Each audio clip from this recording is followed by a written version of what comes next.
Damn, I remembered. I can't just, I can't whistle that shit because I'm gonna get claimed by YouTube. I'm not allowed to do that, I think. Sorry, YouTube. YouTube overlords. I didn't mean to. I just, I felt like it. How's it going, everybody? We're back again with another Friday theory stream for Mass Effect. We're just like last time, we're just gonna be straight chilling. I'm just gonna read chat and we're just gonna, take our time here and try to piece everything together. Slowly building that hype until N7 Day. I'm not sure if they're gonna do anything for N7 Day, but hopefully they will. Otherwise, I will be sorely disappointed. Also, let me know what your personal theories are for the next game, because I've been spewing a lot of, oh, I want to see this, or this would be cool, or this would make sense. But I'm more interested in seeing what you guys think. Actually, it's more interesting to see what the community thinks and what you could imagine would happen in the next game. So we're gonna do a little bit of that, I think. Enrico, welcome, by the way. And SCQ, my main theory is that all the fan arts from BioWare are not to be trusted. They are just art, and not necessarily firm plans. Even if BioWare took it seriously, story might have changed since a lot. Very true. You're not wrong. That happens a lot in creation, in video game design, in television, and like anything that has to do with, this kind of stuff. Of course, like it's entirely possible that they've moved on to an entirely new concept, but I still think it's gonna be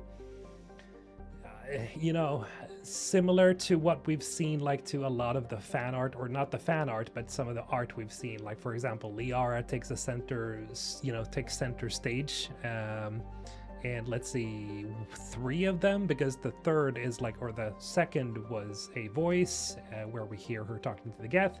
But then we also, of course, aside from the teaser trailer, we see her there. And then we see her, oh no, wait, in the poster as well, the Geth poster, we see her there as well. And then we also see her, I think it's her at least, it has to be her, it looks like her, in that agent poster. So Liara definitely has a presence. I don't think they're going to move away from that, but some of the other things we've seen might have changed for sure. Zero, I really hope BioWare takes their time with Mass Effect 5, because at this point there really is a significant chance that if the game does poorly, they might get shut down. A shame, but it's reality. Absolutely. Brought it, I like to be realistic on this channel, and also like transparent in that way, where I feel like, that's not outside the realms of possibility, considering of what we know about BioWare. I've made a lot of positive content, but I've also covered the negative bits about BioWare as well. And I think most of you already know this, that there is a real chance that BioWare might get shut down if this, doesn't work out. Who knows? Maybe they get shut down tomorrow. That would suck, but it's within the realm of possibility. But I do think that they're still going to be able to at least deliver Mass Effect 5. Then we'll see. I think it's that's more realistic, or that's more likely. Bill Burkett, by the way, welcome, man. Appreciate you being here. Aloha, by the way, from the big island of Hawaii. Nice. Birkin, well, welcome here on Twitch, by the way. How you doing? Fletcher, what's up? Scornlop, what's up? Vulcan, how you doing? Kevin, what's up? Beast's blue marker. I don't want Shepard back. Time to move on. Join the club, baby. That's like a 50-50 thing, I've noticed. No, I think it's interesting though, seeing like how people have evolved on the whole like Shepard idea. Like I remember post Legendary Edition, a lot of people were like, "Yeah, we want Shepard back. Give us Shepard," but like 70% or something whenever I polled on it. And now it's actually like less people who want Shepard to return than want them to just move on to another protagonist, which is really interesting how like the audience has like changed. I don't know if a lot of you have just like changed your minds or if it's something else, but it's very interesting. All I want to know from Mass Effect 5 is if Liara is going to get more matronly in her Maturity? I see what you're saying here. I don't know. I don't know. One would hope she would follow in her mother's footsteps. How you doing, bitches? What's up? Jesus. Horny bonks with you guys. Always the same thing.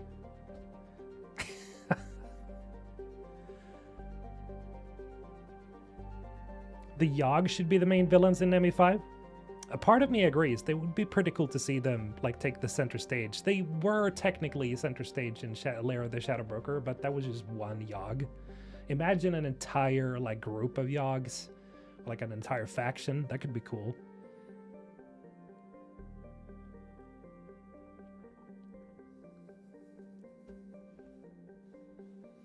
I'd like them to keep it vague. Don't confirm or deny if he's alive or dead. Sidra, I kind of like that too. A part of me do want Shepard to be like revealed if either they're gone or if they're gonna return. But a part of me also love the idea that we just don't know and we're not gonna find out until the game is out. Like a part of me wants it to stick to that, like to stay that way.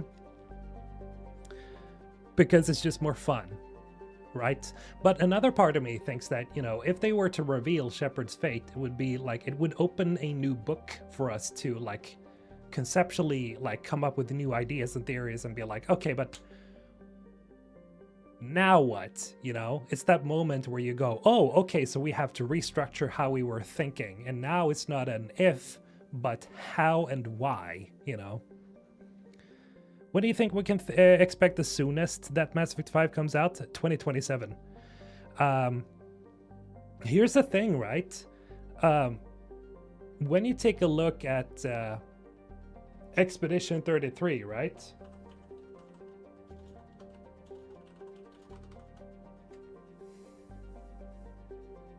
And now I know it's not really the same thing to compare them, but let me just show you guys.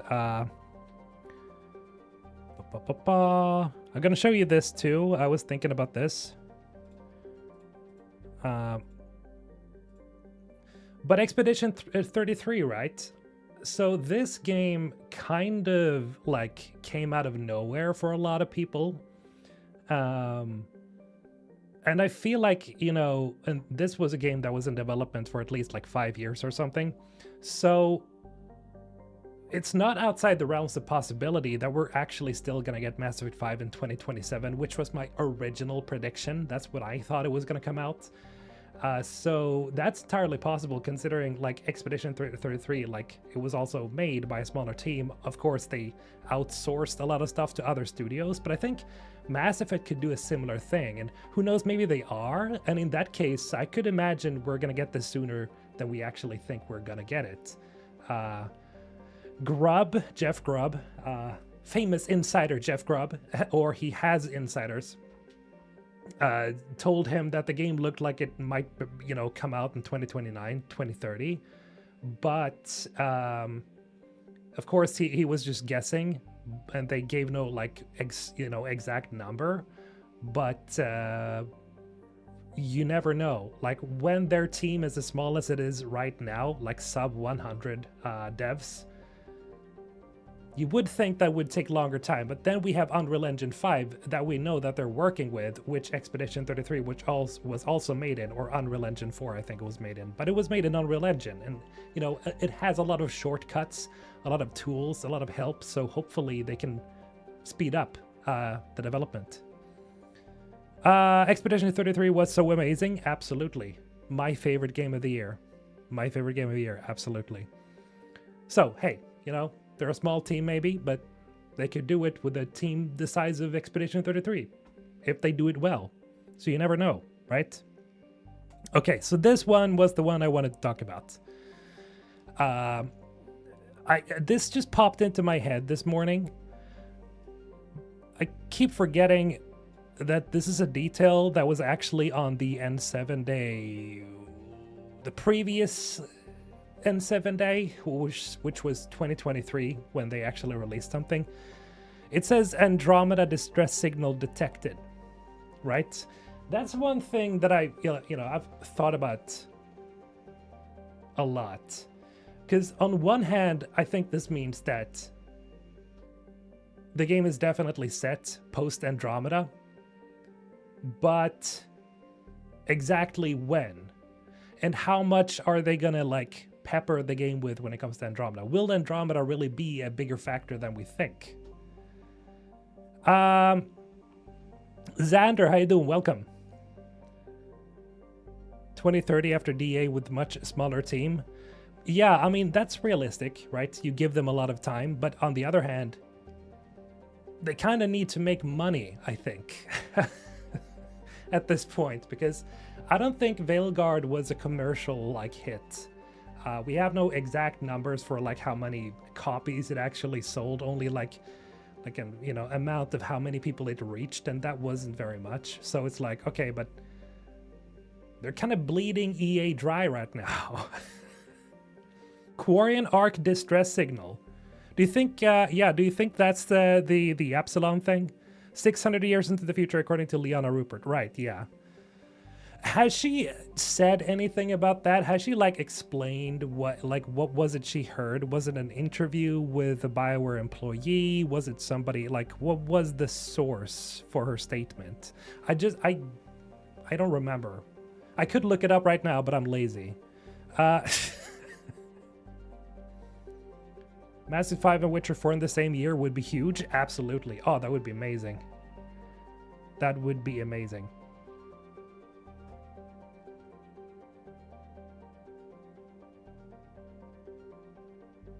Xander, in my opinion, EA wants BioWare to finish a game and see the consumer's reaction to it and then make the decision on what to do with the company, as sad as it is. Man. Yeah, of course. I mean, yeah. I think they're betting. I think EA is going to bet everything on Mass Effect right now. BioWare, of course, as well. But, like, that's the bet. And if it doesn't work out, it doesn't work out. And I think we all know what happens then. But, yeah, I think, I don't think... Because I've heard people be like, oh, it's going to get shut down before we even get the next Mass Effect. But now, nah. It's like this IP is too important to just shut down, because if they shut down, they will have to like sell the IP or what's it called? Loan it out or let other studios make games out of it, stuff like that, license it. I think it's too important of an IP to just give up, so I don't think so. It was a BioWare employee. Okay, so she actually spoke to someone from BioWare. I wonder who it was. And I wonder, like... telling her, that it's 600 years into the future, that's... yeah,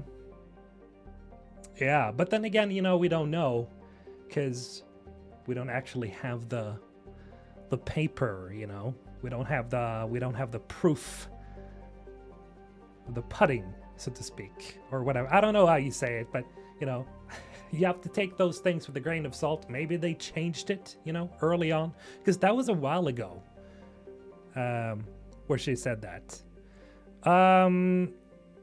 No Control ending as canon equals Mass Effect franchise is dead. Nah, I don't think so.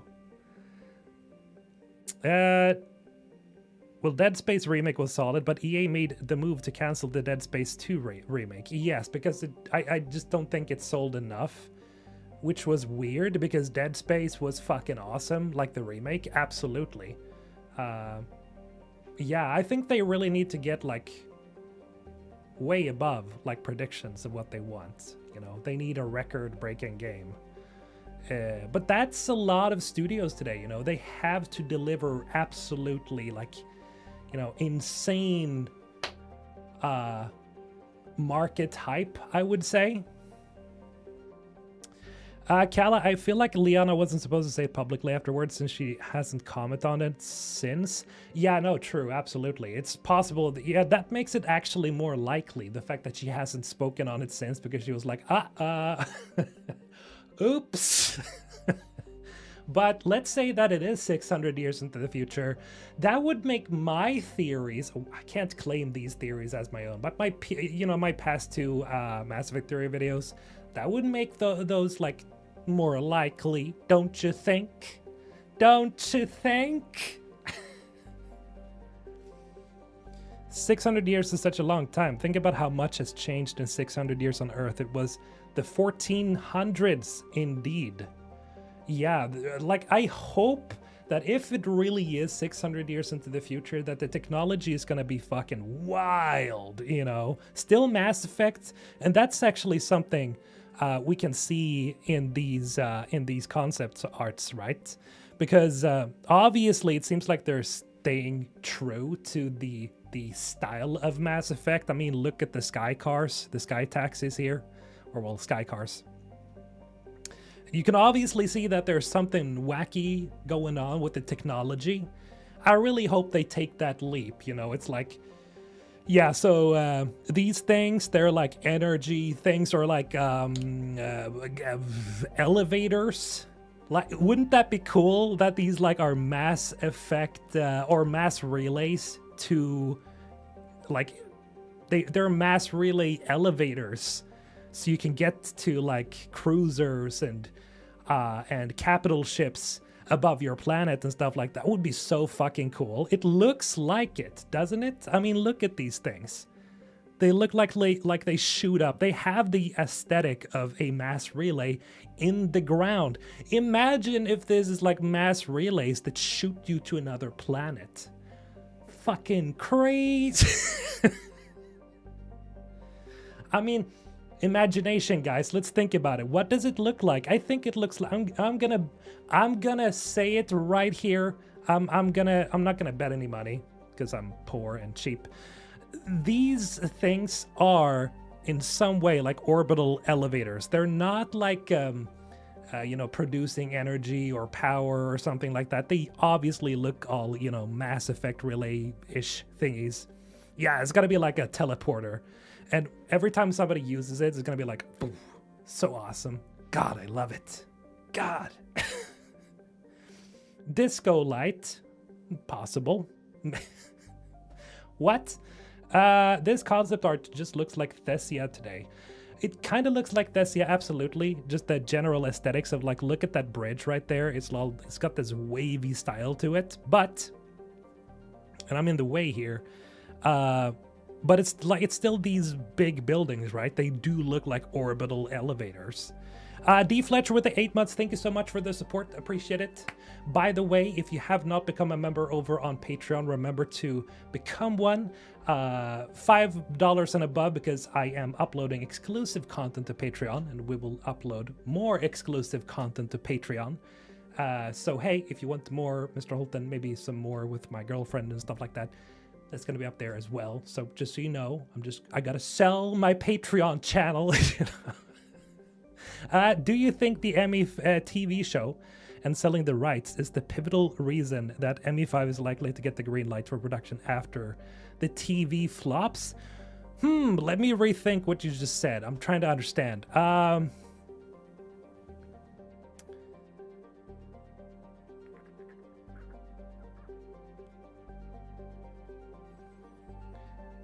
So what you're asking is, will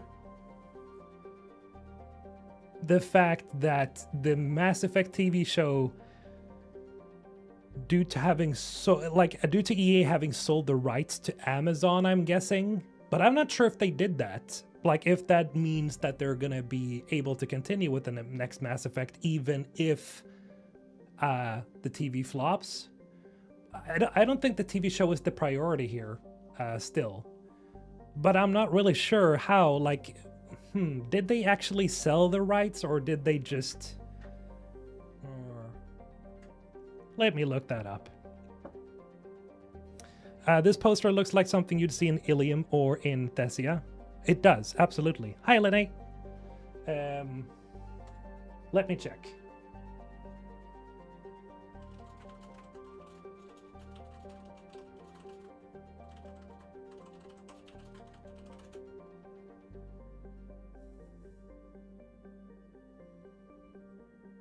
Yeah, so EA only acquired the rights to develop a Mass Effect TV series, but they didn't, like, EA didn't sell the rights to Mass Effect. to Amazon. So EA still owns Mass Effect. It's just they gave Amazon the right to make a TV show. So no, yeah. So the ownership is still with EA. It's just a licensing deal. But in either way, I think it's like the summary of what your question is essentially the same. I think the game is still the prime mover here. I still think that the game is like not the TV show is not the thing that people will focus on. Even if Amazon is huge, like I still think that, Mass Effect is still a green light going forward. It all depends on the game. I think the show would probably depend more on the game's success than anything. But then again, they could be separate entities. They could, depending on how much like they cross-pollinate with stuff. Mr. Cool Tend, that's me. Yeah, exactly. Details in the Dylan. We have to wait 10 more years for ME5 to come out. I don't think so. I'ma say it. My gut feeling is saying 2027, guys. My gut feeling is 2027. Now, don't quote me and don't say that I promised this and don't say that it's a guarantee, but I think it's going to be 2027 because it's been in development even since before 2020. Or at like conceptually speaking, which means that it would be like 7 years. They're working with Unreal Engine 5. It makes sense for it to be shorter, even if the team is smaller, because with Expedition 33, we can see that they can outsource a lot of the stuff to other studios and still build the core back at BioWare. They don't need a team of several hundred people to do that. They can still do that below 100 people. And so I think this is actually realistic. I'm gonna say it. I think it's realistic. I think we all expected development for video games to take longer, but now that we're seeing how many developers are using like Unreal Engine 5 and it's starting to stabilize and more games are starting to get better on Unreal Engine 5 because it was kind of, shitty for a while there, but more and more games are getting better with Unreal Engine 5. Devs are getting better with Unreal Engine 5. It's getting so much more technology, like, of course, AI learning, stuff like that helps developers to work harder or make better stuff, get rid of the boring stuff so they can focus on the artistic sides. We all love that shit, right? So I think 2027. I think so. I hope we'll get something substantial this N7 day. Me too. Do you think after the failure of Veilguard, they're gonna make a lot of changes on the new Mass Effect? Depends on what you mean by changes, Spriggan. Mike has already confirmed that they're gonna have a realistic art style. So it's not gonna be that, that art style they used in Veilguard. Still gonna be like adult-oriented. So my hopes is that they're gonna stick to, being as adult as they possibly can. Don't censor sex scenes. Don't be like too nice.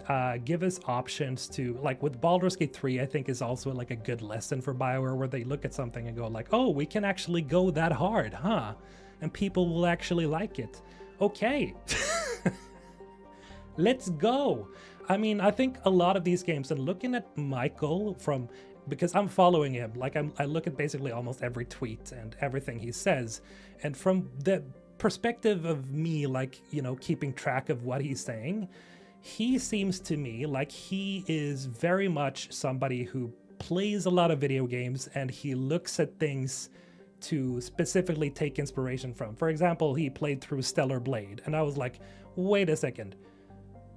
I mean, it's not a problem that he's playing Stellar Blade. I love Stellar Blade, but it's not what I would expect from Michael Gamble, because I mean, it is Stellar Blade. But he said something along the lines of, and I'm paraphrasing here, you gotta play games to make games. So meaning he is actually looking at all these games, like what can we take from these? Like what can we see, what works? And Yeah, it seems like he's in the know. So I mean, I feel good about it. I'm starting to feel good about it. I've always felt good about it, but I'm definitely feeling good about it when you just look at the history of things. Not in Veilguard, but you know, different team. Okay. Kala, how dare you come here with a different perspective here, saying that my 2027 isn't completely accurate and you should all just trust me. I think people should keep expectations super low as far as a release date. 2029 is probably more realistic considering the state of BioWare. Absolutely, but Kala, we're not realistic here. No, we're we like being unrealistic. Let's go. Hey, BioWare 2027, let's go. You guys can do it. Absolutely. It's been 7 fucking years. Come on. You can do it. But then again, they shouldn't stress. You know, they gotta make the best game they can. So, you know, no stress. No stress. I mean, leaving the cartoonish style, etc., etc. So, gonna buy us dinner if the game will not be released in 2027. I don't know what... I can't really buy all you guys dinner. That would be quite literally impossible. While I know I just said that we like being unrealistic here, but I don't know. You guys can come up with something. Like, if my prediction is not correct, give me some suggestions on what I'll have to do. I know there's a few of you who are going to be like, oh, you got to pull your shirt off or something. And I'm like, okay, I mean, that's pretty easy, but it's like... Do you really want to see that? I'm so tempted to get Cyberpunk, but backlog? Yeah, I have a huge backlog as well. I've been playing a lot of Dying Light the Beast, killing zombies, but I gotta say it's starting to get a little repetitive. But it's pretty cool. It's a pretty good game. I couldn't be more pessimistic. Lol, don't be. We're not pessimistic here. That's not the word that Swedish people like. We are not pessimistic. We like, we say det löser sig. In English, that means it's gonna be all right. It's gonna be good, you know. Doesn't always, you know, ring true, but that's how you live. That's how you're supposed to do it. Det löser sig.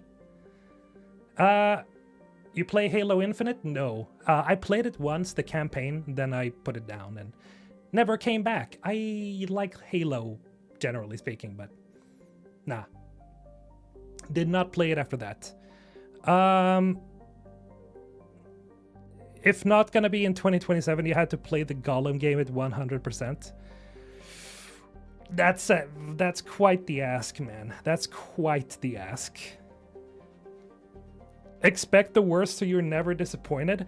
Actually, that is pretty much like how I view things, normally speaking. But the thing is, it's, you know, Mass Effect, it just brings me into copium mode, and I'm just not able to see fault.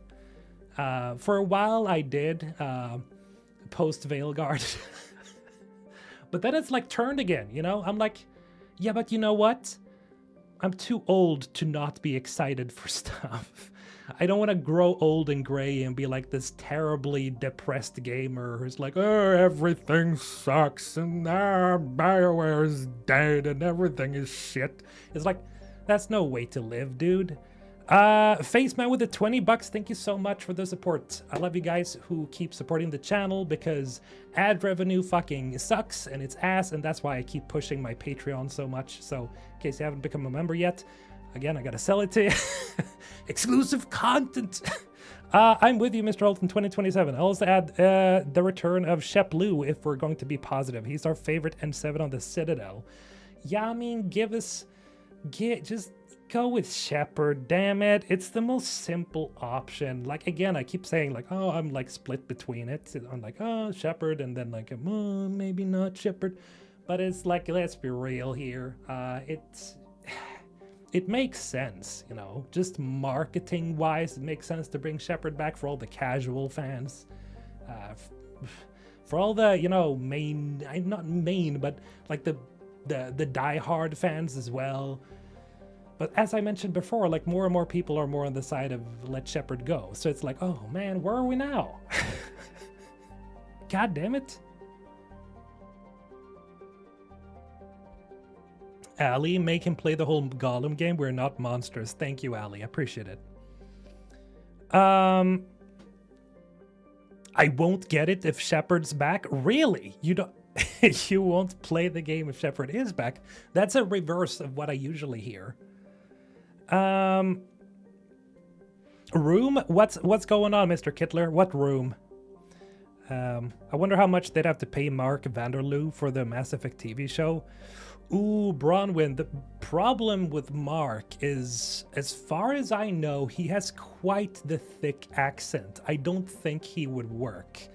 It's not just that, but his voice is not Shepardy, as far as I know. So it's like, you know, they would have to combine Mark Meer and Mark Vanderloo again. And Mark, I think, is, you know, Vanderloo, that is, Sheplu, the model.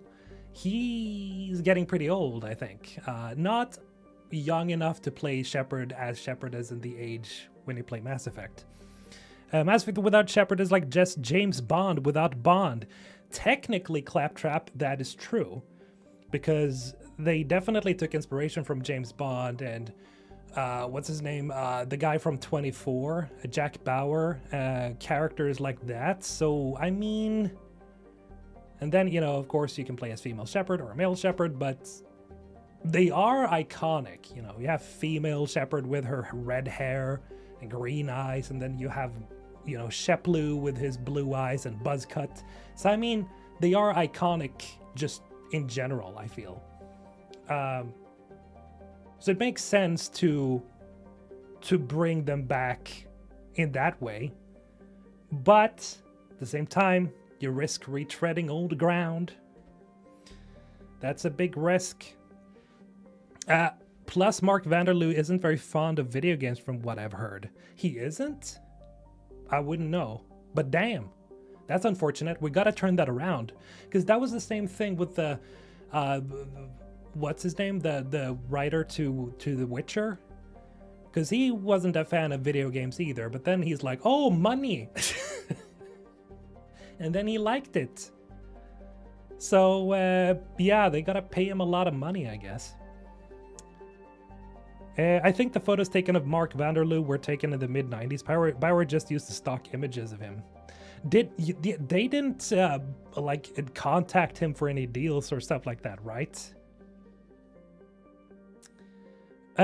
What's the state on the Emmy TV show? Well... There's been a leak. I reported this last week. So there's reportedly a cast leak. We don't know who is playing who, but they do want certain people apparently, and I don't know how accurate this was. Yeah, let me check.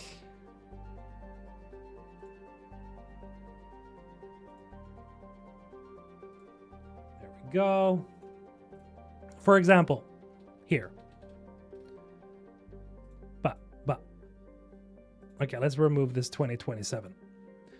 Casting call for the Mass Effect TV show is out there, and if you're a young Colin Farrell type male, then do I have great news for you, is what it says.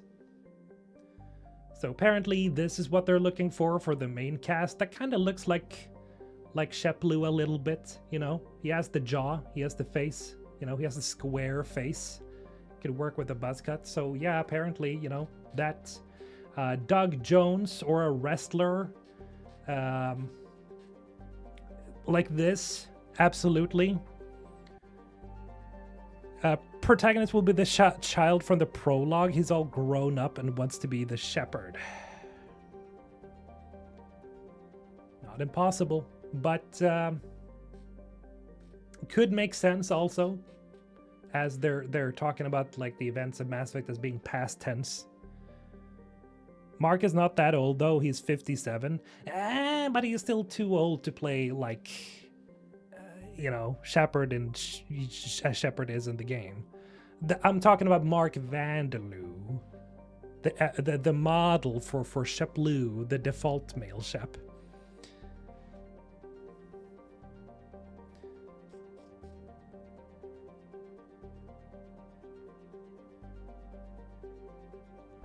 Someone needs to make a Colin Farrell as Shepard mod. Absolutely. That could be cool.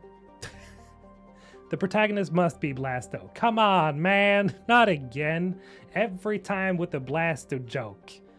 But I mean, Blasto has to come back in some shape or form, I feel. Or something akin to Blasto. It's just, you know, we need those. We need those references. Mr. Holton should play a Volus. I think that's actually a character I could see myself playing because I don't have to show my face, right? I was actually thinking about that the other day.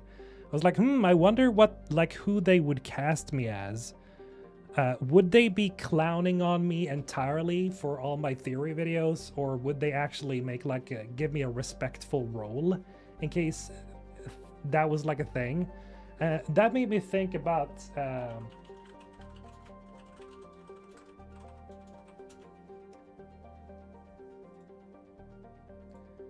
for example, right? Carnage. He had a he had this role in Cyberpunk 2077.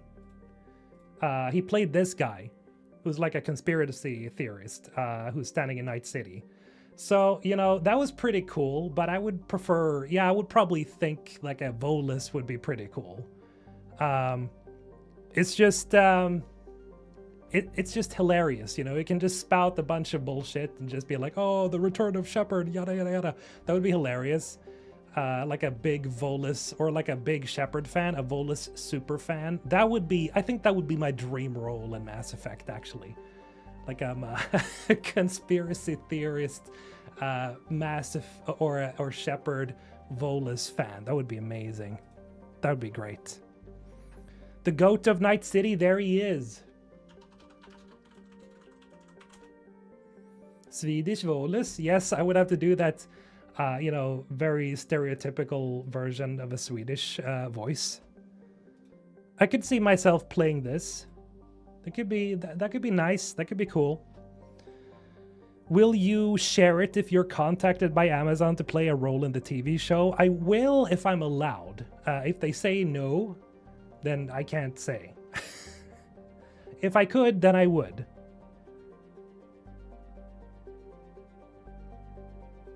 You could be the new Conrad Werner.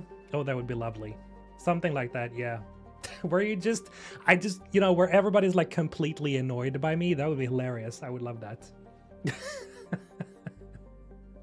Like this Shepard super fan. Like a Shepard super fan. And let's say that you play as Shepard in Mass Effect and you run into this guy and he's like talking about and theorizing about Shepard, and then you're Shepard standing right in front of him and you're like, what the fuck with this guy? I'm literally here, dude. That would be hilarious. Something like that. I want to be a background Asari. That could work. Yeah, I would probably have to sign an NDA in that case.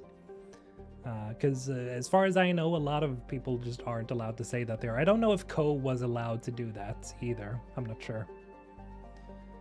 Jenkins cameo like 10 seconds in and you're dead. Damn. I don't want to die. That wouldn't be very nice. I want to be an annoying voice in your head. That would be fun. You'll be the Citadel Jelly Preacher.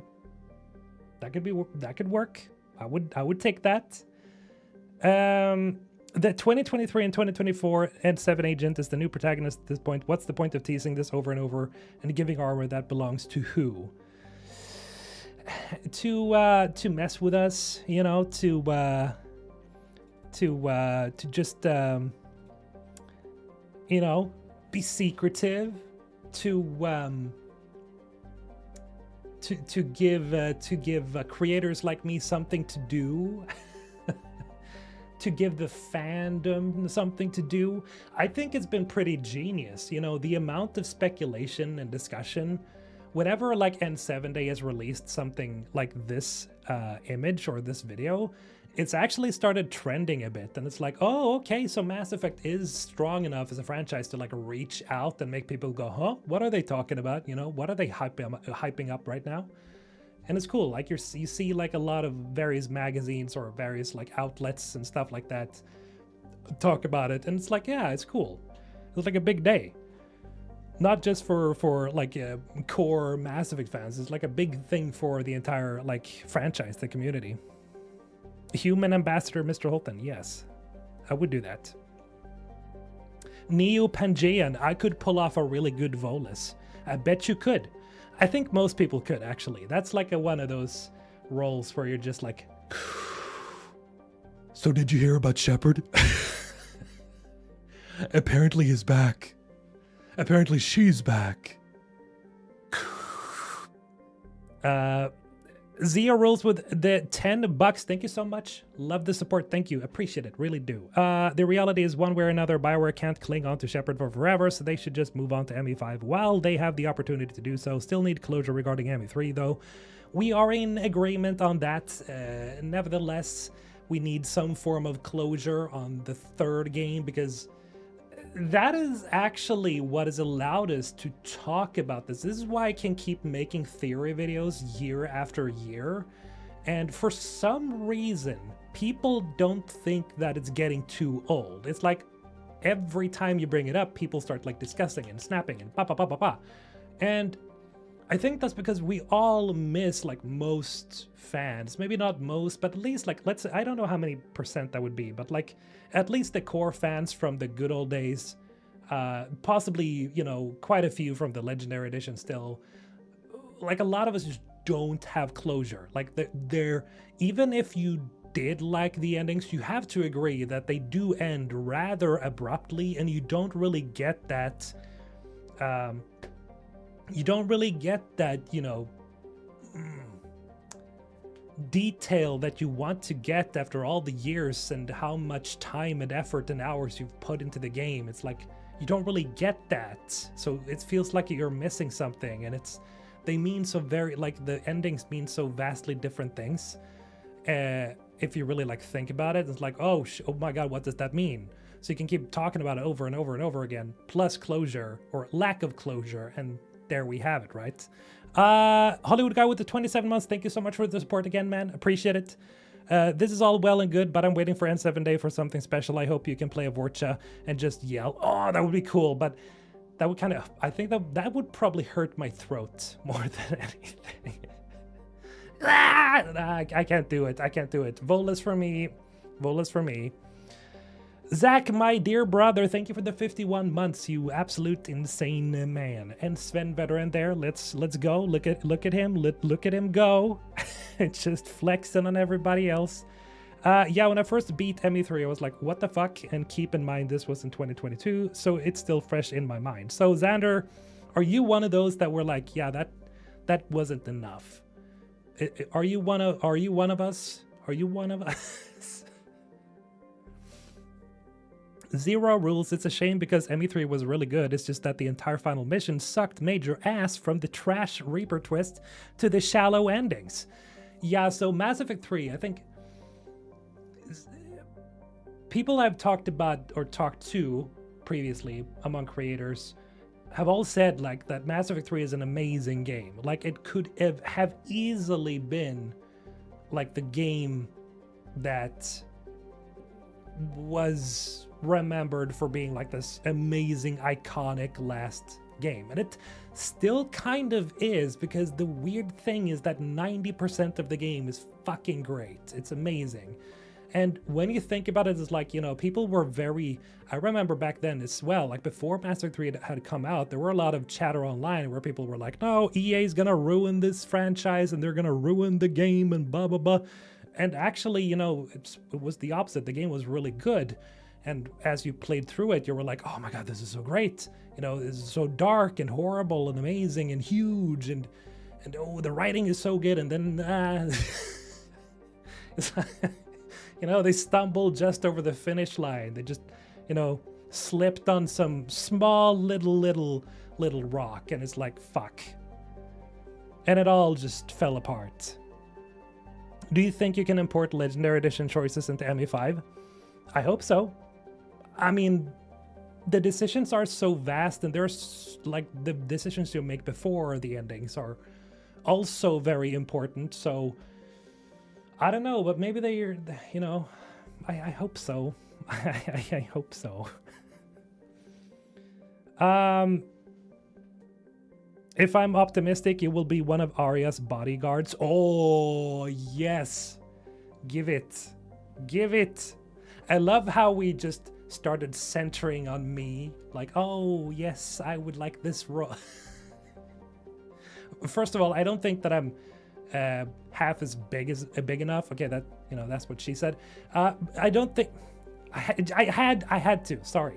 I don't think my channel is large enough to be considered. I think most like companies like this, they mostly only do that with like bigger channels. So I don't think it's a realistic idea at all. Even then, you know, it's just one of those, oh, that would be cool. But I think all of you watching who are fans of Mass Effect would say the same thing. It's like, of course I would, you know, take up a cameo or something like that. It would be hilarious. I wonder what the hours are between ME2 and ME3, because ME2 feels like forever to me, and ME3 feels like ME1 if you don't count the DLCs. You mean like how fast you play through the games? How long they are in specifics? I was very disappointed with the ending I got, which was the perfect destroy ending, and it was emotional. I felt epic, but after I beat it, I was like, is that really it? Yes. That's the final like thought you have. It's like, oh, so that's it? All this time? All these tears? All these sacrifices? All these hours? And this is it? Damn. You know? It's like, Normally you can kind of feel empty inside, but in a way where you're like, yeah, but you know, I'm kind of satisfied either way, you know? But with Mass Effect, it's like, shit. Really? Mojnik with the tier 1. Appreciate the support and thank you for the 9 months as a Twitch subscriber. I don't You're a member of the Ensign Squad as well. I'm just gonna say that. Appreciate it. Thank you. Happy Unhinged Theories Friday. Yeah, let's go. I'm just gonna change the picture here so you guys have something more fun to look at. Let's go with this. I did this on the last stream as well, but I just got to do it. It's just nice to look at. Let's be real. In my honest opinion, ME3 is the best Mass Effect. Sure, the ending gave me post-game depression, but damn, I can never play a game better than that. Damn. Well, I agree with you for the most part. The thing is, I jump between Mass Effect 3 and Mass Effect 1 as my favorite games. Mass Effect 2 I love absolutely, but I think what drags Mass Effect 2 down for me a little bit is that the combat compared to like Mass Effect 3 is so stale. Like, it's better than 1, but 3 is so much better than 2 and 1 that like the gameplay really, it's so good. Also, it's a different type of game if you just think about the story. Like, storytelling wise, it's more of like, it's a war story. It's not like a character driven, you know, loyalty mission story like Mass Effect 2 was. So Mass Effect 2 feels slower to me. Mass Effect 3 feels faster, but I think it's mainly like the combat that does it for me. Hollywood guy with the $5 again, thank you so much, appreciate it. I think that the Citadel DLC could have been the ending for me. Shepard would be alive and keep on exploring the galaxy instead of what we got. Yeah, that could be cool. I would have liked that, you know, when they're all standing there looking over the Normandy. But then again, you kind of need to deal with the Reapers. But that could have like been a post-game DLC for sure. That could have worked. That could have worked. Backup ED for Destroy ending, they did it to Legion. Yeah. That's something I brought up as well. Like, it doesn't have to mean that ED and... because we see the Geth, right? We do see the Geth. They are returning somehow. So that actually opens up the possibility that ED is actually alive. Because if they're not dead, right? Uh,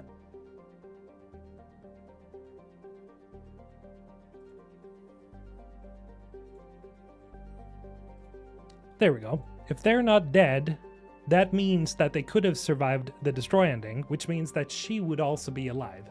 Technically. That is a possibility. ME2 feels like Gears of War. ME3 feels like perfect ME combat. Yes, they perfected the combat in Mass Effect 3. And that's kind of weird when you compare it to Andromeda. I feel like Andromeda is good gameplay-wise, but for some reason, there's just something extremely good with Mass Effect 3's combat. Where you can't really, like, I don't know what it is. You guys might, like, be able to pinpoint it better than me, but there's just something about Andromeda's combat that, you know, it's good, but it's almost too floaty. You know what I mean? It has this floaty feel. Mass Effect 3 feels so fucking heavy when you're doing stuff. You know, from when you're using your Omni Blade to when Shepard's just sprinting like a tank, to just generally doing biotic charges. I don't know if it's the sound effects and it's the animations, but there's something about Mass Effect 3's combat. Maybe it's the combo system just also feels heavier. There's something about that just feels so powerful. And Andromeda does not have that feeling. Maybe you guys can pinpoint that. I don't know. The Torque Bow God Live. Appreciate it. Thank you so much for the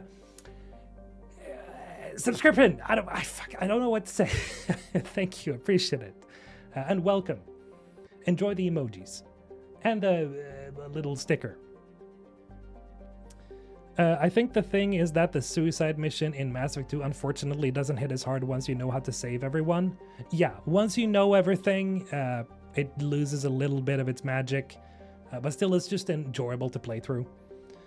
I just can't fathom a universe where Shepard and Shepard's trilogy squad are all dead. It would suck, but we gotta move on at some point. But I do think a fitting moment to move on from Shepard would not be this game, but the next.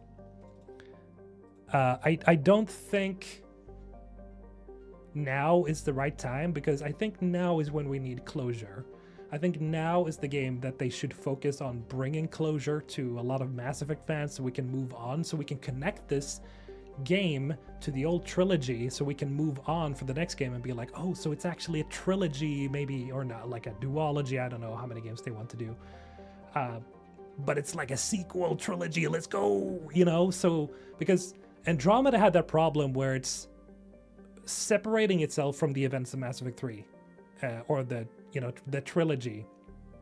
And so it doesn't feel like, sometimes it doesn't even feel like it's the same universe. Technically it isn't, because they're in two different galaxies, right? But they feel so different.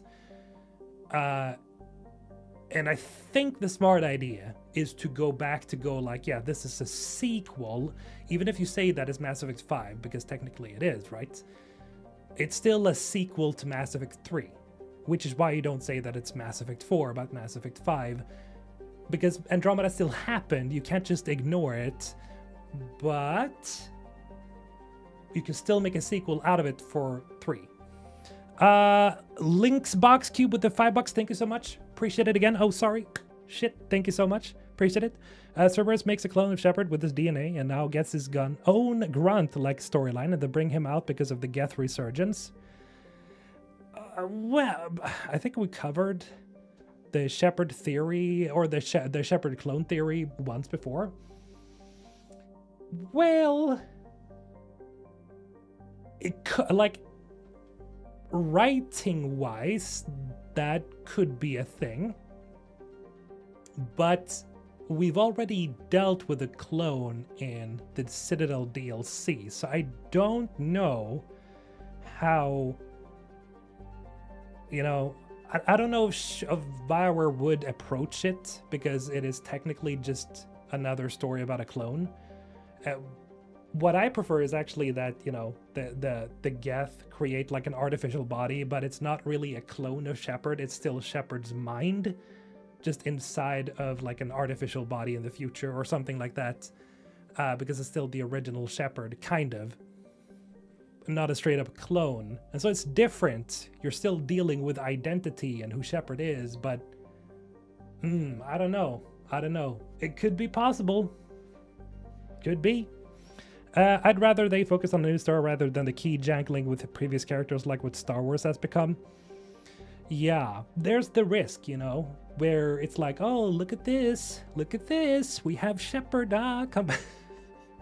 It might feel desperate, but if it works, you know, monetarily speaking, if it makes them money,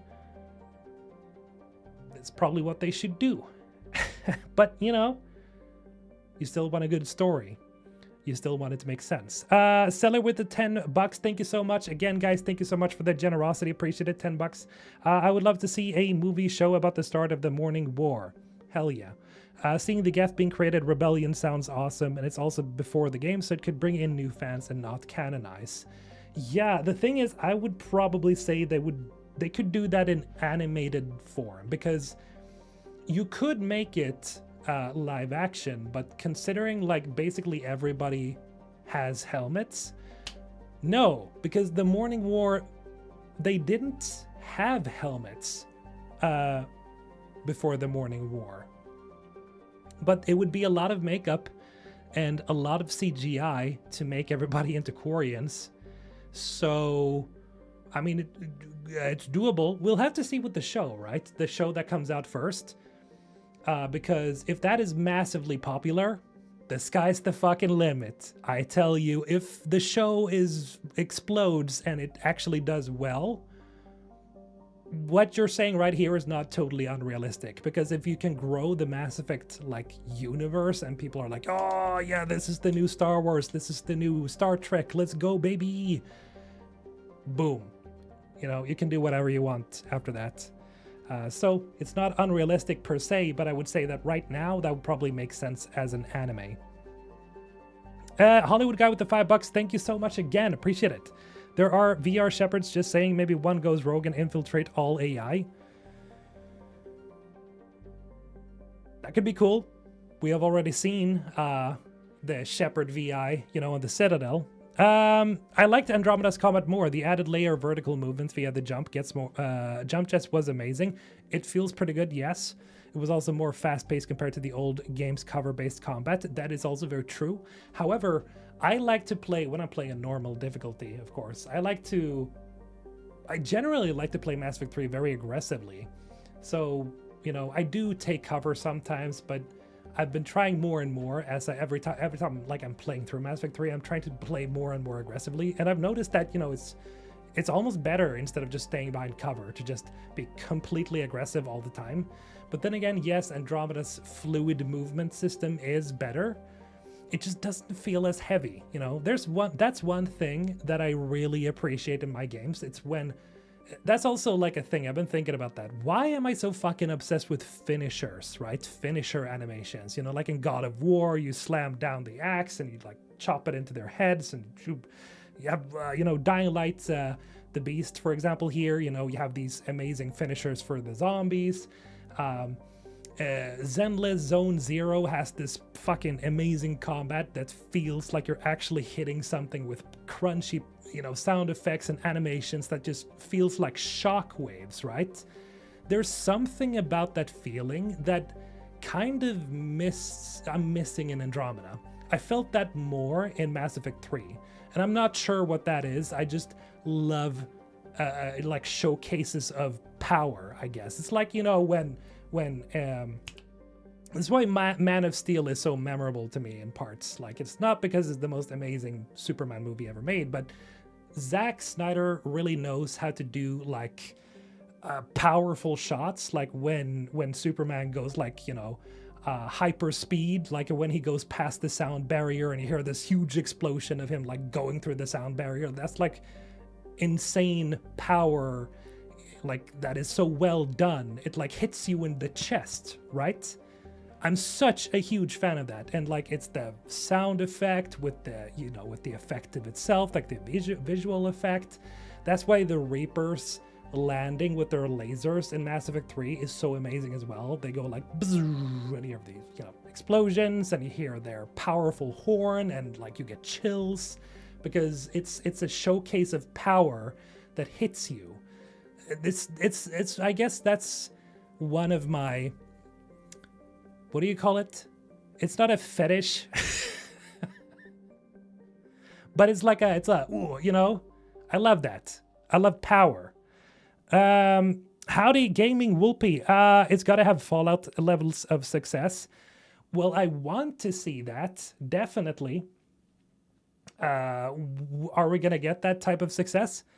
Good question. How can you sidestep the perfect destroy ending? If they make Shepard breathe and then do nothing with it, doesn't that just edge us for nothing? It does. But it's also like, you know, that was one of those things that Casey Hudson and Mac Walters, as far as I remember, apparently did. I don't know how many in the writers team decided that that was a good idea, but they can essentially just say, well, yes, technically Shepard breathed, but they still died. That would suck, absolutely, but it could still mean that Shepard will return at some point. When? Good question. But they could still have it like signify that Shepard still survives somehow at some point.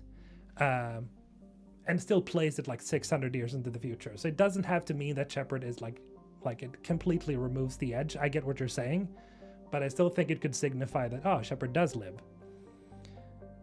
Needle in a haystack. Do you think they will give us space combat gameplay as they promised for ME? No. I'm just gonna say that right off the bat. Because the games aren't necessarily...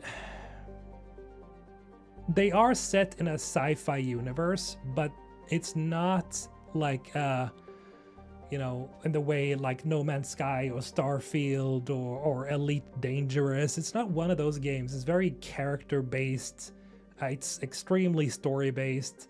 It could be fun as gameplay sections for sure. I could see it be like an addition that could be really cool, because I do know that people like you would appreciate it. There would be a lot of people who appreciate it, but again, it takes a lot of effort to make good and interesting in like a game that is, you know, high quality, high fidelity, AAA, you know, type game.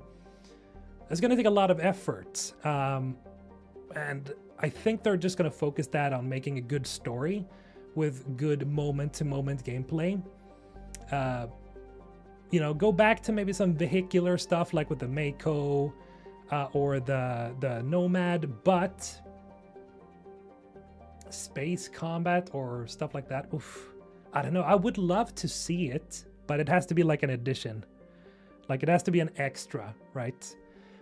Gaming will put Vanguard Life Charge Nova Repeat, indeed, yes, but that also gets kind of repetitive after a while. So I like going sniper sometimes.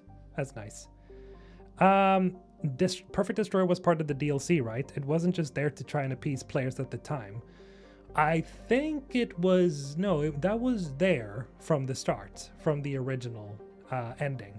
You still... It was just very difficult to get the Perfect Destroy ending. No, the DLC was the extended cut of seeing Liara, like, you know, look down on Shepard's nameplate, then looking up and smiling. That's the extended cut, plus the extra like after credits scenes. That is the extended cut, I think, or maybe you're right. Kets were not that good, not gonna lie. Oh yeah, no, get that out of here. Get those kits out of here. We don't like those kits. No. I want Batarians back, please. No cat. No cat, please. No. Blach. Facebook. Facebook. Why do I say Facebook to Faceman? Faceman, appreciate it. Facebook. Thanks for the $10, man. Appreciate it. Tully Ackland, Bioware dev, confirmed the breath scene meant Shepard survived. Just for your information, this is why Destroy is best and Sheplu must return. Yeah, I mean, they have confirmed that already, that Shepard technically survives with the Perfect Destroy ending. They could still ride around that, though. They still could. So we don't want these yuckies to return. they are such a disappointment design-wise.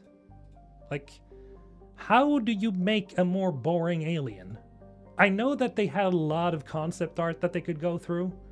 Like, they had a lot of variations of new aliens, and they settled on this. What is this? I'm never gonna get over this. Like, what was this? Oh yes, let's make stone alien. Stone face? Why? They had so many cool different concept arts for it, and it's like, why this? You like them? Blue marker, get out of here. Kidding. Stay. I'm just joking, okay? But I really like it's their design. I just can't. You just can't. I just can't. They have no depth in them, nothing terrifying about them. Yeah, I don't know what it is. They look like flat-faced humans. Because, I mean, look at this. That is literally just a human with a helmet. It's such a disappointment. The Archon was such a letdown. Oh, yeah. This guy who's just angry. Nah, bruh. Nah, bruh. Yeah, Stoneface, for sure. That's literally the cat.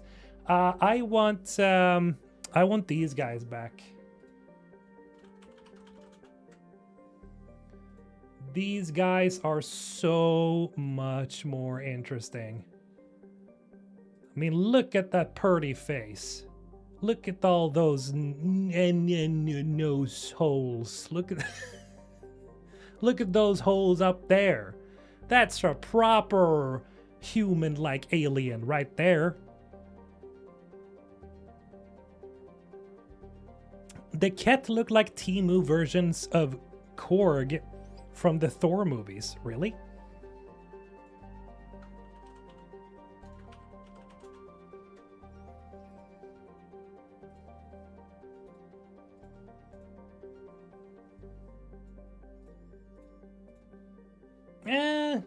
I can, yeah, kind of.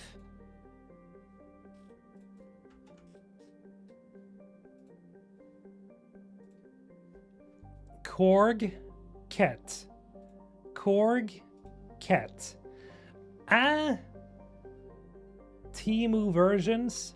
I would say that they look like Temu versions of the Protheans.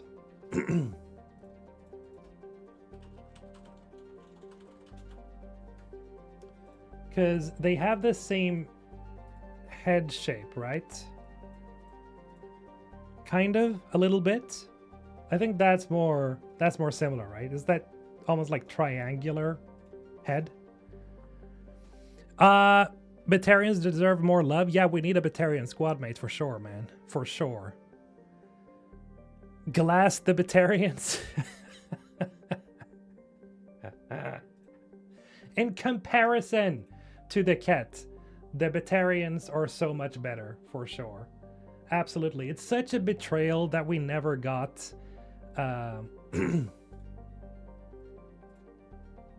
Mass Effect Most Tragic Race deserves more love in ME5. Was this... Oh, this was more than a year ago. Absolutely. Absolutely. Like, we were supposed to have a squad mate, the Batarian squad mate.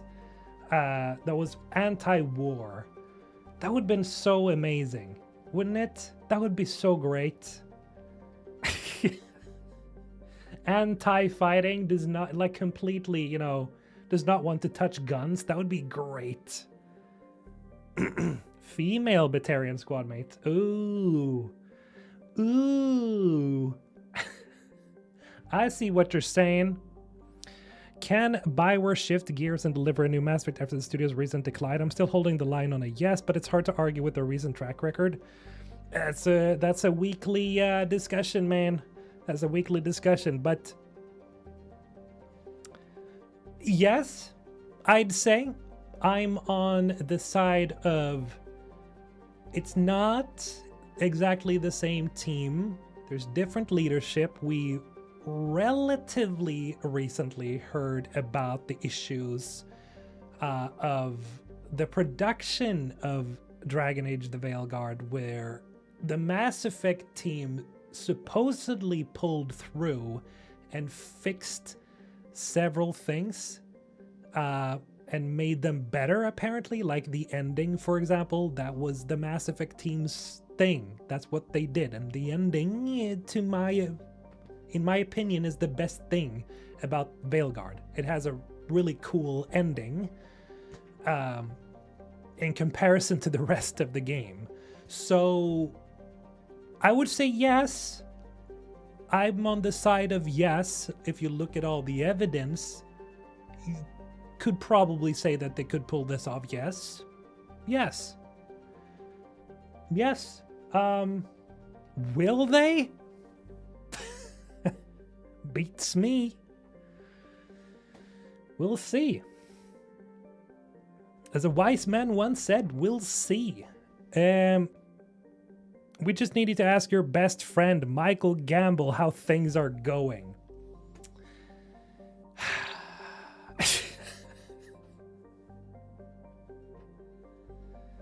Well, I would ask him, but I wouldn't be able to tell you what he said. Hollywood guy with the $2, thank you so much again, man. Appreciate it. So generous, appreciate it. Are the Batarians alive at this point? That's actually a very good question. They were basically completely annihilated in Mass Effect 3. So, I mean, I don't know. Maybe they aren't. Maybe they all died. Maybe they were, like, so utterly demolished by the Reapers that they can't get a civilization going again.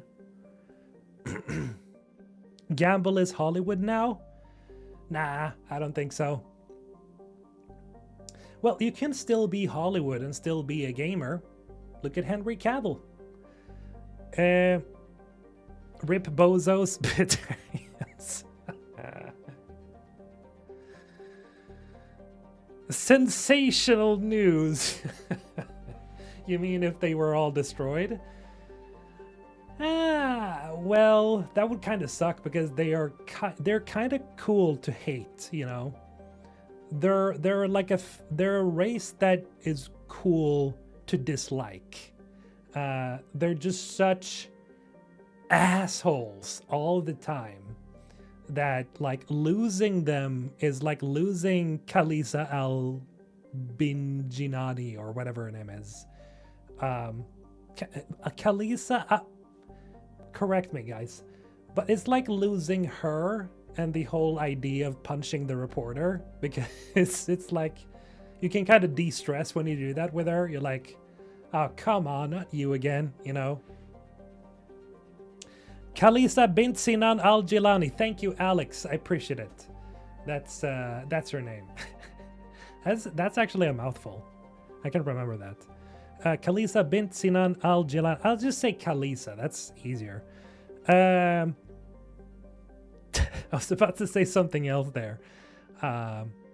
They remind me of Legion from Fallout New Vegas. Wait. Who are those again?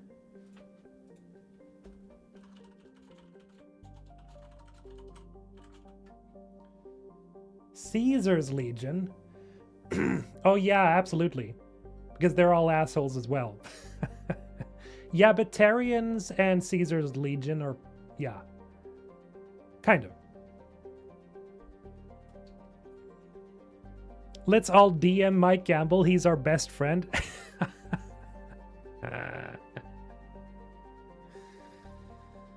You said that, not me. George R.R. Martin is Hollywood too. Winter is not coming. Well, I mean, he says he's working on it. At some point, you know, otherwise he's probably going to give it to somebody else who can like finish the books for him, but then it's not going to be George, you know, his story. So at that point, I'm going to probably check out because I do want to read what happens in the Song of Ice and Fire, but yeah, if George doesn't like get those books out, yeah, I'm probably not gonna, you know, focus too much on Game of Thrones anymore as a universe. I've had enough of your snide insinuations. Oh, God, I love those lines. They're so good. They're all just variations of the same thing. I think it would be fun if we find out that after ME3 there is now a Church of Shepherd or some fast-growing faith related to Shepherd, and us having a Shepherd to deal with it. That could be cool. Isn't there a game that kind of deals with that though, where you have to deal with like a cult that is growing around you?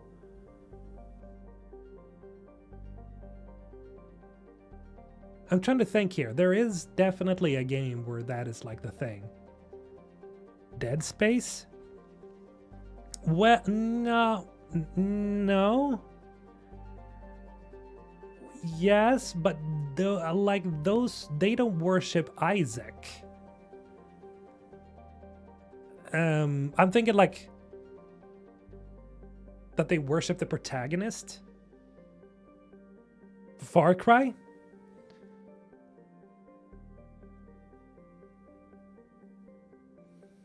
So my brother says, I would like to see those things that were in the temple that you spoke about in a lore video. Oh, are you talking about the Protheans, maybe? Because I remember I made a lore video where I talked about the possibility of like the we gotta talk about this. I think this could actually be a possibility. So, I don't know, did we bring that up last streams? Or maybe we didn't. But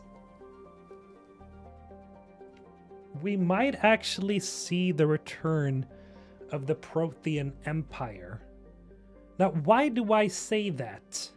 Well, you see, the Protheans, as we know, like with Javik, they were hidden in these, you know, they were frozen, essentially, all across the galaxy. And they evidently had, you know, Ilos was the last place where you would find a Prothean, like where you would find their, like, evidence of their civilization, whatever. But then we came across Javik, and suddenly he is now the last Prothean. So now that the Reapers are gone, who's to say that they weren't actually all just, you know, not doing anything, or that they were just all destroyed? Maybe they still have a civilization going somewhere.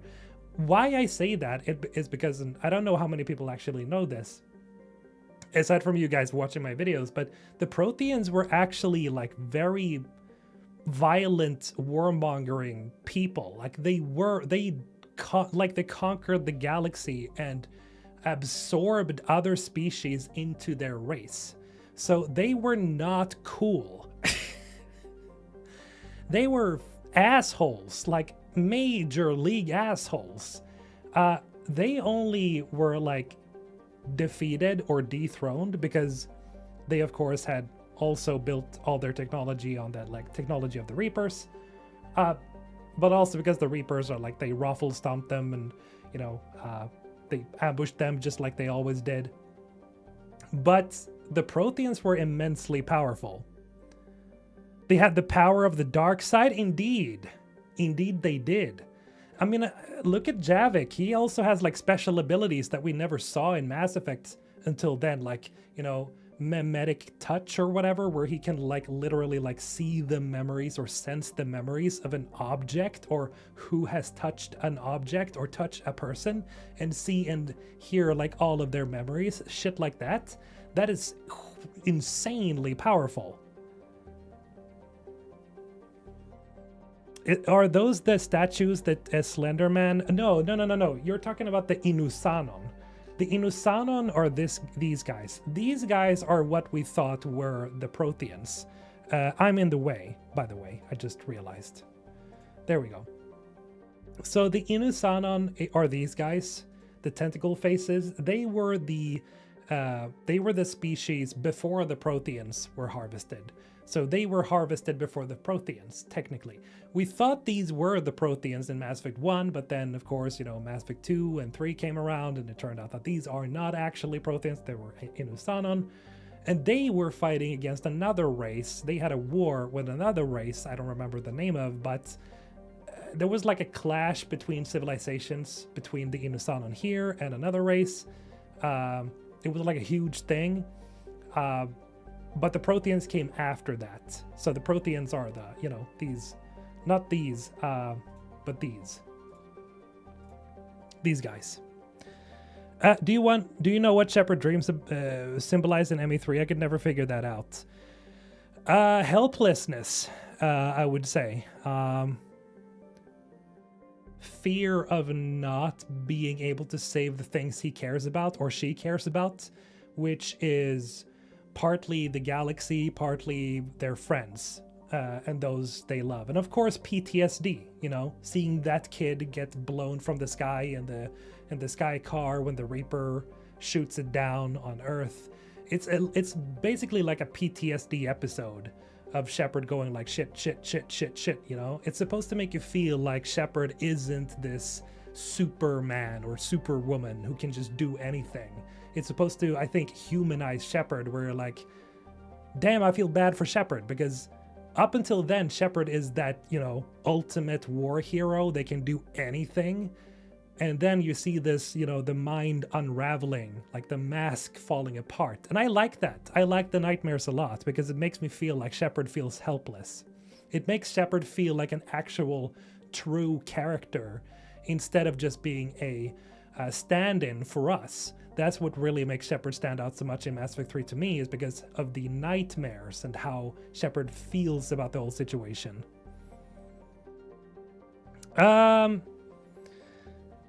I think the original Protheans from ME1 were a better design, in my humble opinion. Faceman, I agree. I do agree. I remember back in the day when they revealed Javik and they said he was a Prothean, I was like, excuse me?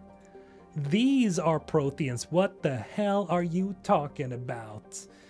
And I was actually quite mad about it for like a week or so. I was like, this is such a better look. This is such a more interesting look. What is this? What are these frog face doofuses doing right here?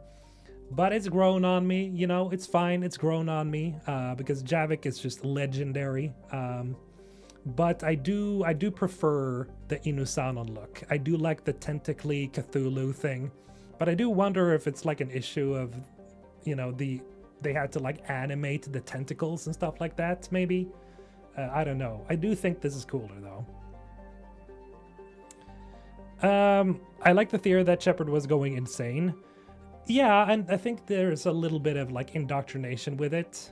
Then also like the Star Child appears at the end, and it's like literally the kid that died. So there is an element of indoctrination through it all. Like Shepard is slowly like unraveling and seeing this kid. And I think partly it's also like the catalyst maybe like playing a little bit with Shepard's mind, making Shepard doubt, making Shepard feel like, you're not gonna win this, you know, everything is gonna be destroyed, you're gonna die, and everybody else with you are gonna die. I think that's part of what the Catalyst was trying to do there, like it was trying to, like, you know, indoctrinate and affect Shepard in that way. I think that makes sense. Very well said, that's why ME3 is so good. Yeah, for the most part, yeah, why it's so cool. I'm late. Oh, Jason, how you doing? Welcome, man, no problems. You have an entire live stream to look at. I just know that when they reveal Shepard as a protagonist in the trailer, EA stonks are going up fast. Oh, faux show. Let me just... Let's go like this, right?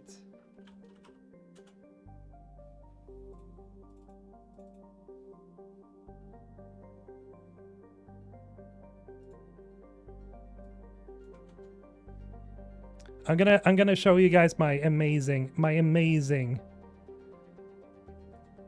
paint skills right here. Okay, look.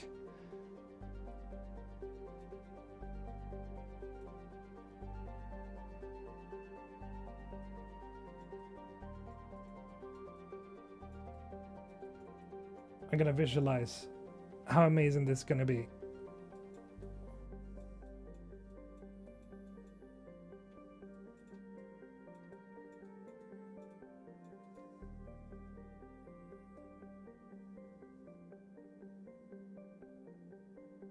This is now, okay? This is now. No! This is my prediction. As you guys know, I'm always right. The hype, the stonks are gonna go up so high that it's actually gonna reverse in time to where people in the past were more hyped. Like this. See? That's how hype it's gonna be. It's gonna explode the time reality barrier that we exist in. It's all a simulation, you know? So it's gonna be like this. Boom. Crazy, right? Factual? Absolutely. That is how we do things here on this channel. I do everything factually. I look at everything logically, and that makes the most sense to me. What if the AI of the Geth gets corrupted by all the dead Reapers, so they start galactic war to be the superior race? That could work, but again, we fought the Geth 3 times technically. So it's like Mass Effect 1, they're the main baddie faction. Then in Mass Effect 2, they are like a antagonist or whatever it's called, like a secondary antagonist. The third game, they can also be like a minor antagonist.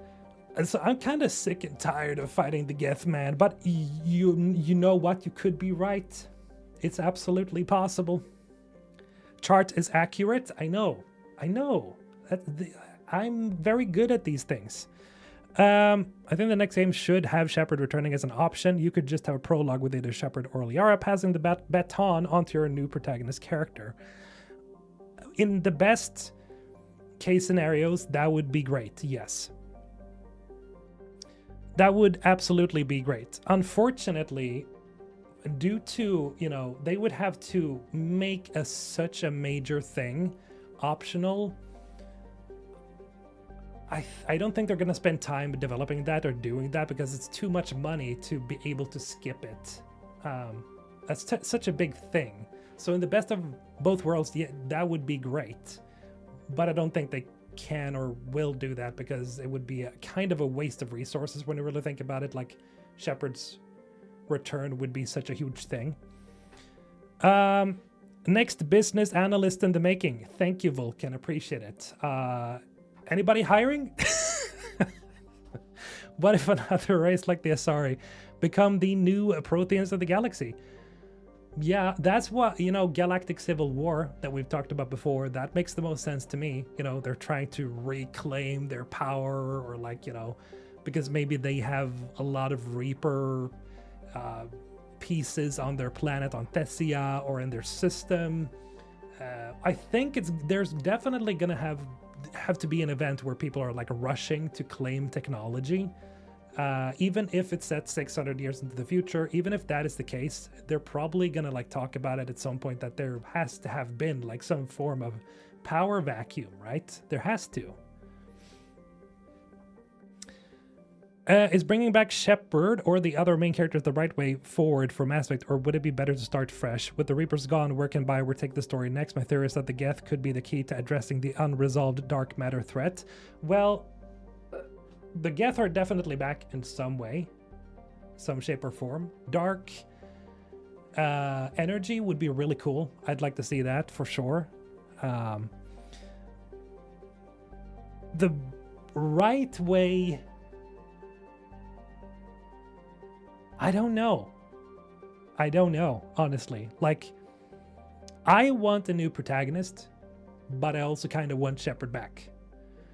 I think we're in that situation where the writing is going to do all the heavy lifting. I don't think really at the end of the day that it's going to matter if Shepard returns or not, because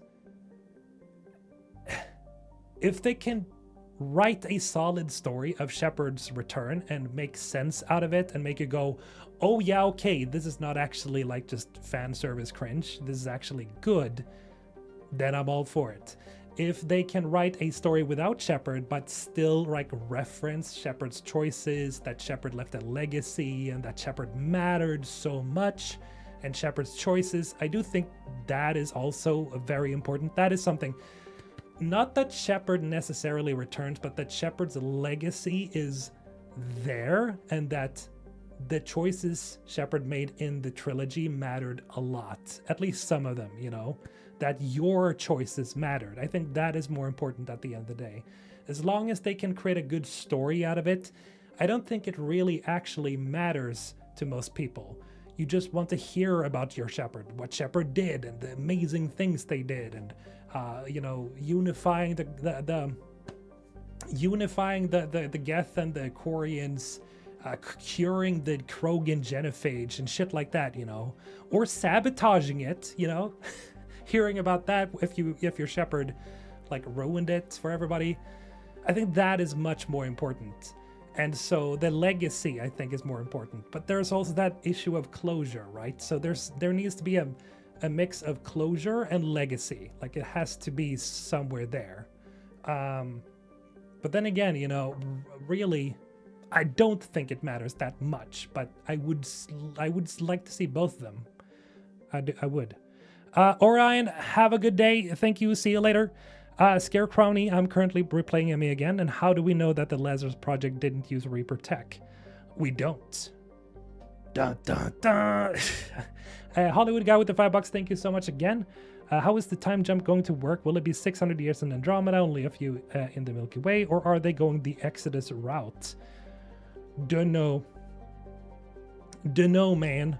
Because if they are going the Exodus route, because they were all speeding along the speed of light to Andromeda, that would mean that the Milky Way galaxy would be, and it took them 600 years to travel to Andromeda, which means that the Milky Way would probably be thousands and thousands of years into the future, because it took them 600 years on the arcs to reach Andromeda. What that means for Milky Way things, like how things speed along here, yeah, that would put us thousands and thousands and thousands and thousands of years into the future, for sure.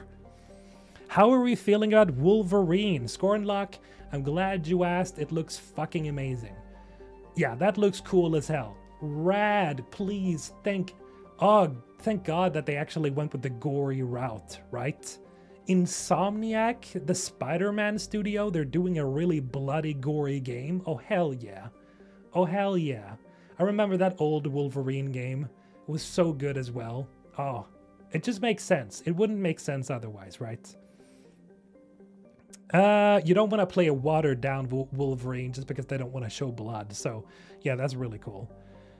What if bringing back our hero is just a short-term misdirection, only for the story to pivot and swap them out later, similar to the twist in Metal Gear Solid 2? I could see that, absolutely. Like, either I'm not a big fan of the idea of Shepard like returning and then you swap to another character mid-game. I think it would be better to like have the first game focus on Shepard, then the next game focuses on the next character, where Shepard has passed the baton over. So you lead up, you start off the new series of games with Shepard, but you hand it off so you get closure. So you get that final story with Shepard. Like you know, I've talked about that before. Time dilation? Yeah, exactly. That's essentially what happens if that was the case. But the thing is, Mass Effect doesn't have time dilation like that, because apparently everything is like in real time all the time.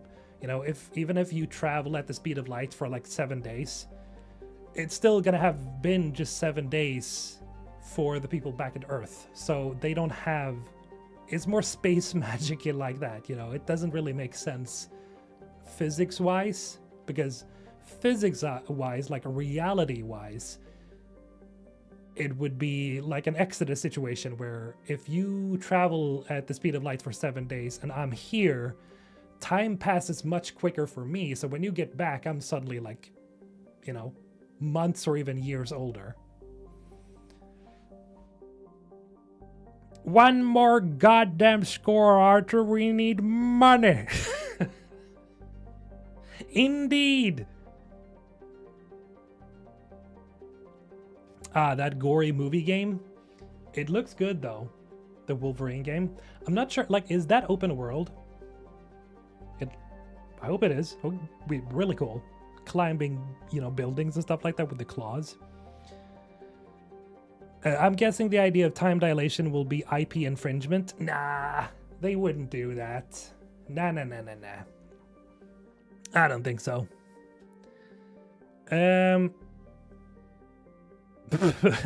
Parts of it takes place in Japan. Wait, what? Wolverine? Or are we talking about Mass Effect now? I'm confused.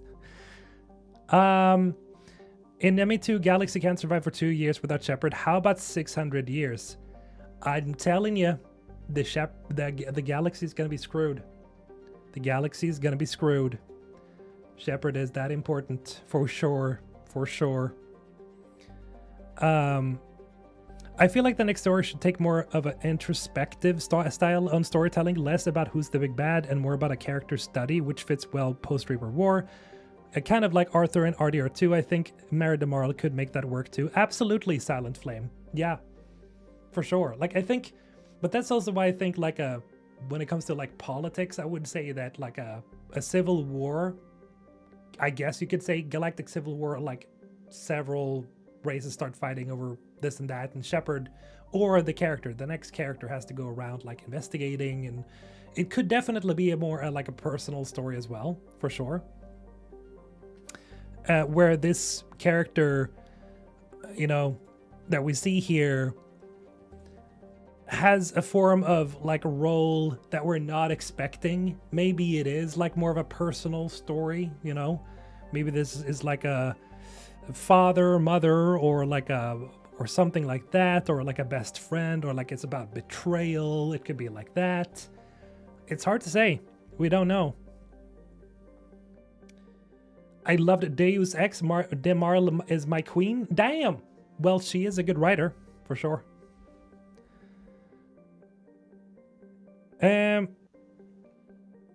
Obviously, the Geth will play a role in the next game, but I keep asking myself, what can they bring back to the table that the Reapers haven't already? The Geth? Just be the good guys, you know? Just be helpers in some shape or form. Some way, shape, or form, I should say. Be the good guys for once, you know? I don't think that the Geth has to return being like a...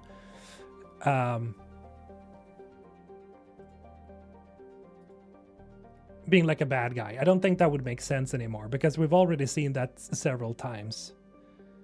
I would appreciate more, personally speaking, like a more supportive role, you know? Side protagonist role. They could bring back the Thorian? Absolutely. That could be cool. Worst opponent for political plot in the next ME is Synthesis ending. Yes. We have to wait to see what Gamble and the team cooks for N7. The game has entered production early this year, according to his LinkedIn.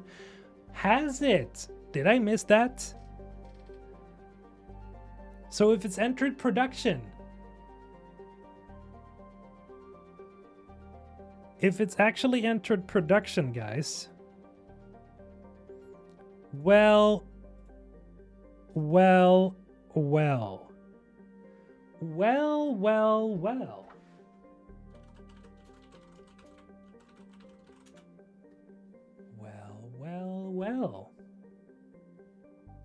Did I miss that one?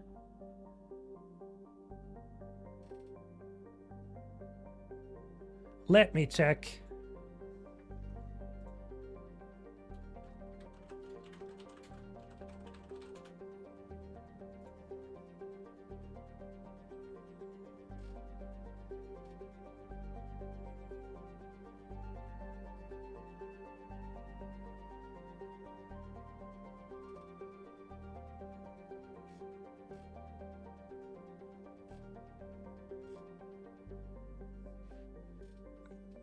Just a moment, guys. I need to see here if I can find that.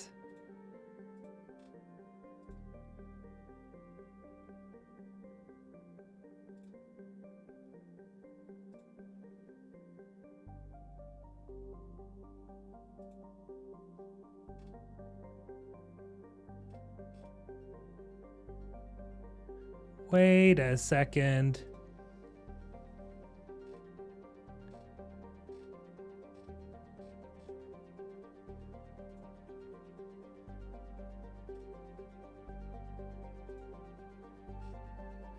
Very interesting. So according to Michael's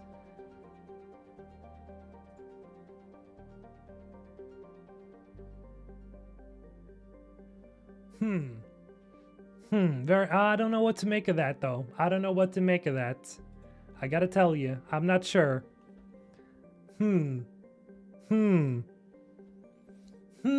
Because if they have entered production this year earlier,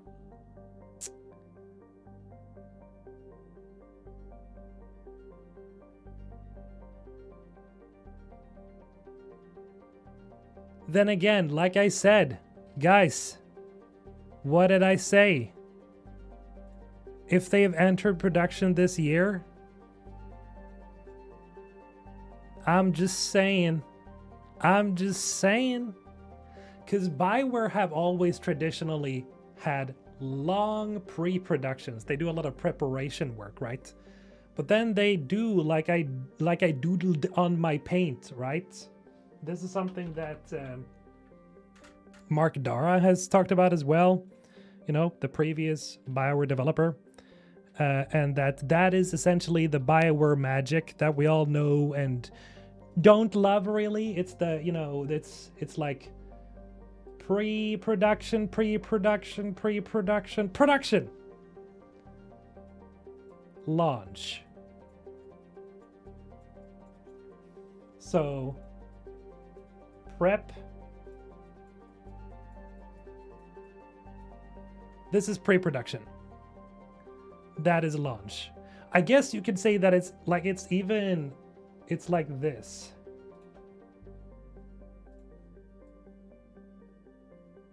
Oh, let's go bigger. It's like this. Ah. This is production.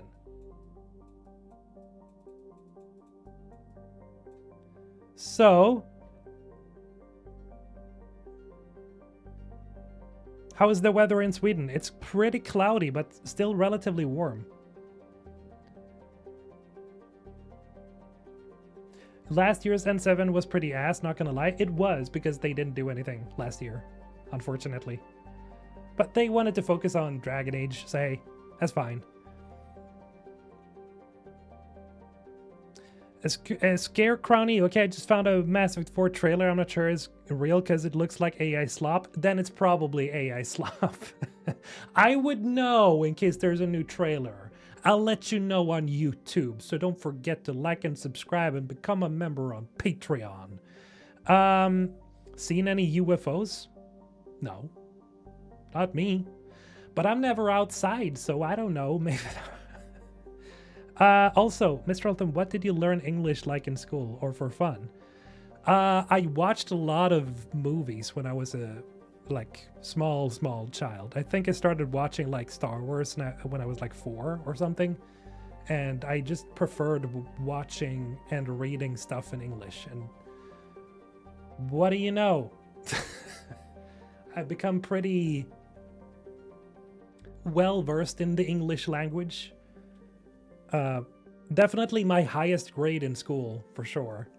I don't know, it was just this thing, you know, I just prefer, I can't listen to Swedish programs and movies and shows and dubbed shows and what, I can't listen to it because I cringe out of my body. I've always been that with like Swedish. Whenever I hear something that's dubbed, I just go, oh, that's so disgusting, get it away from me. So English is like second nature kind of, but I still get it wrong a lot of the times. Like a lot of my sentence structuring isn't really accurate. I fuck up a lot of times and I don't always understand exactly what somebody's trying to say. And because I'm Swedish, I generally use the sentence structuring that is like the reverse of what you guys use. So it's like, huh? You know, some meanings and some words I just don't get. Maybe this N7 they'll release Manslayer's Will Back. Okay, yes, this new single. You'll have to just ask him, honestly, to make something like that. He is the creator. Since you are going to be Shepard's voice actor, when does it come out? Well, oh man, that would suck. If they actually, you know, oh, God, that would suck. No, no. Let's not think about that as an idea that, you know, I would play Shepard. No, that wouldn't go over well with the community. No, we need Mark Meer and Jennifer Hill back in their seats, man. We need those guys. Them experts, them Shepards, because they are Shepard. Mark Meer and Jennifer Hale, I think they would both agree that their most iconic roles are Commander Shepard. I don't think they would even argue with that. They're so goddamn iconic. You're Swedish. Yes, yes. Oh, you were kidding. Oh, okay. So you share your nationality with Zlatan Ibrahimovic. Yes, but I don't have his... I'm not as cocky as he is, because he has a certain... He has a certain cockiness, but I don't know if that's just something that you get from Malmo, which is where he was born. So... he's also like a special, you know, he's a special, he's another, I guess, isn't that what you need to do in sports though? You gotta be like that, you know, cocky. You have them, y'all have them fish, fire ass candy fish over there. Candy fish? We have a lot of candy. Very delicious candy for sure, but fish? We do eat a lot of sour fish though. That's not candy though. What if the image behind you isn't a mass relay nor a space station, but it's actually the new Normandy and BioWare has been teasing us all along? What? You say this is Normandy? Nah, bro, it's too big. Like if it's the new... Like if it would be like the newest... ship we fly in. No, this is way too big. Like this is a space station sized thing, man. We do see a ship flying into it though. That is what we've seen, like in the teaser released for this. There is like a ship flying into it, so that is probably the Normandy or a similar ship to the Normandy. Nej, just det. In the US, we have Swedish fish, a gummy candy. I'll probably recognize it when I see it. I'm still surprised pre-production has taken this long. Do you think the writers have done extensive rewrites or they're changing direction for the game? I don't think either of them. I think they're just taking their time. Like they want to make sure that they've got a good story that makes sense and that they hit all the right notes, you know, because they really have to go, you know, they really have to toe the line right now. They really have to make sure it's the best it can be. So I don't think rewrites, no. I just think they've been taking it slow, controlled, you know, not rushing it. Making sure it can, you know, it makes sense. What can BioWare do to rebuild hype and restore player trust in the series? I feel like their first major reveal has to be something that completely blows people away because the slow burn approach just won't cut it anymore. No, I do think that they need to show something more substantial this N7 Day. Or maybe not even on N7 Day, but like on the Game Awards or something like that. Like on a major game event, we need an actual trailer that shows more of the scope of the universe. I don't know, gameplay a little bit maybe. We'll see. Gameplay is usually like reserved for closer to the release date, but definitely like giving us an image of, oh, okay, where are we now, right? Because we haven't really gotten that yet. Is, you know, being a little bit more transparent, but not giving too much away still. So yeah, giving us something to sink our teeth into. Definitely, for sure. Whether that being a cinematic with various characters, new characters, whatever. Small crumbs to make us go, oh, could that be who I think it is? You know? Either that or just confirm whether Shepard is back or not. But all that aside, like something to show us what this game is. Like it's actually being made. Sometimes I go to IKEA and pretend that I'm channeling my Swedish ancestral memory by reading off the names of the furniture. Ove, Thomas, Kristina. Jesus. If Zlatan was in Mass Effect, Reapers wouldn't invade Milky Way. They would not. His kick? Goddamn. He could topple them all. We need an actual trailer, come on. Yeah, we do, for sure. Yeah, give us another teaser, dev diary, or blog concept art, score and lock. Yes. More than just a concept art piece, like something juicy. I'll just say that. I would like that, yes. I think everybody would like that. Let's go so people get hyped again, you know? After last year's debacle, let's move forward. Let's make people focused on this thing. Something really like, oh, this is substantial. But we'll see. You know, I can't promise anything. I don't work there. I don't talk with them, so I don't know. But I don't know. I have a good feeling. I hope there's something. So yes, what about surströmming? I'm not a big fan. I do like sill, though. That is essentially the same species of fish. I do eat that a lot. Actually, I caught, with my dad the other day, we actually caught 140 sill. I don't know what the name of it in English is, but 140 fish. We were on a boat. Not using nets. We were fishing the entire time. Look at me, pro fisher right here. God damn. I have so many fish, it's fucking insane.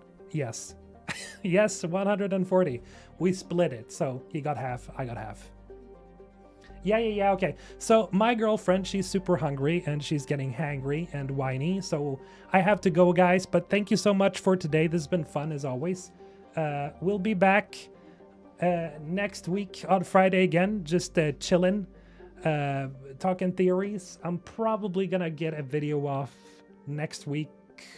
Not sure exactly when, but sometime earlier next week, and we'll see by then. But yeah, bye. By the way, remember to support me on Patreon, guys. Take care. Again, I'm gonna copy link the Patreon right here. Exclusive content. Very good. Yes.